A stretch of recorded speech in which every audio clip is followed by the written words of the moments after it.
Iran যুদ্ধ বন্ধে প্রস্তাবিত চুক্তিকে ঘিরে নতুন করে শুরু হয়েছে কূটনৈতিক আলোচনা। আর সেই আলোচনার মাঝেই চুক্তির কয়েকটি গুরুত্বপূর্ণ শর্ত পরিবর্তনের চেষ্টা করেছেন মার্কিন প্রেসিডেন্ট ডোনাল্ড ট্রাম্প। এমন দাবি করেছে একাধিক মার্কিন সংবাদ মাধ্যম। প্রতিবেদনগুলোতে বলা হয়েছে, ট্রাম্পের প্রস্তাবিত সংশোধনের মধ্যে রয়েছে কৌশলগতভাবে গুরুত্বপূর্ণ হরমুজ প্রণালী এবং উচ্চমাত্রায় সমৃদ্ধ ইউরেনিয়াম অপসারণ সংক্রান্ত বিষয়। তবে এখনও চুক্তির বিষয়ে সংশ্লিষ্ট পক্ষগুলোর মধ্যে কোনো চূড়ান্ত সমঝোতা হয়নি।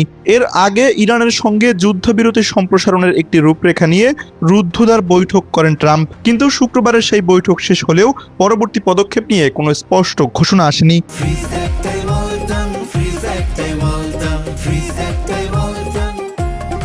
এদিকে রোববার ইরানের পার্লামেন্ট স্পিকার ও শীর্ষ আলোচক বাগের গালিবাফ কঠোর অবস্থানের কথা জানিয়েছেন। তিনি বলেন, ইরানের জনগণের অধিকার সুরক্ষিত না হওয়া পর্যন্ত যুক্তরাষ্ট্রের সঙ্গে কোনো চুক্তি মেনে নেবে না তেহরান। অন্যদিকে সম্ভাব্য সমঝোতা স্মারক নিয়ে নতুন তথ্য প্রকাশ করেছে ইরানের রাষ্ট্রীয় গণমাধ্যম। তাদের দাবি, যুক্তরাষ্ট্রের সঙ্গে আলোচনায় থাকা প্রস্তাবিত চুক্তির অংশ হিসেবে দীর্ঘদিন ধরে অবরুদ্ধ থাকা $1200 কোটি সম্পদ মুক্তির বিষয়টি অন্তর্ভুক্ত রয়েছে।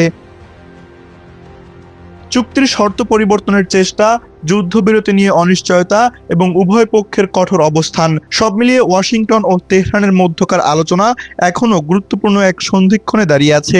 বিশ্বজুড়ে নজর এখন এই আলোচনার পরবর্তী অগ্রগতির দিকে।